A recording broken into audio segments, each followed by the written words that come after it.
Tumesikana hapa tukilia kwa kilio kubwa. Tukilia sana. Hakuna mataa. Hii soko ndio ya pili kwa kuokota ushuru. Lakini ukiangalia ndio soko ya mwisho wa kujengwa. Na hii soko ni Mugonga. Tujui kama Mugonga siko ngapi. Lakini tunaelewa Mugonga ndio hii. Arati tunakuomba ulituwekea mkakati tukachawana, tuko na viongozi. Hawa viongozi wanatuongoza kwenda wapi kama hawawezi kutuongoza kujenga soko? Tumeungana na wao 100%. Tumekupea siku 14 tafadhali ukuje. Ukuulize maswali, utusaidie, utuwekee mataa, utujengee mitaro.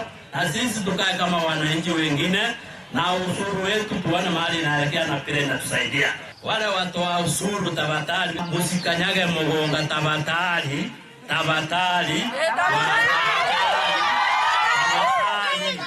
Musikanyage Mugonga mambo ya ushuru, mambo ya chochote. Kama hatujaonana kama na wetu Simbarati, atuhakikishie na tena akija akuja na makontrakta. Hii soko la Mugonga ni soko kubwa sana. Na linafaa kujengwa. Pesa ilitumwa milioni 50. Na president wetu Ruto akapea sijui ni governor sijui bali zilielekea. Sasa tunataka achukuliwe ujumbe hii akiulizwa ya kwamba ile pesa ulipeana Mugonga zilienda wapi? Zimechenga wapi? Ogembo imechengwa. The surrounding markets Mugonga. Magena imechengwa. Hapo mahali Motonto imechengwa. Nyache kila mahali imechengwa. Mugonga tulikosea nani? Bwana watu wanakuja Mugonga kujenga soko, wanakuja kutoa ushuru. Sasa hii mwaka vile imeanza, tumekataa mpaka kukata recess. Hata recess musikate. Hata ushuru musikate. Tukikata ni wakati wametimiza.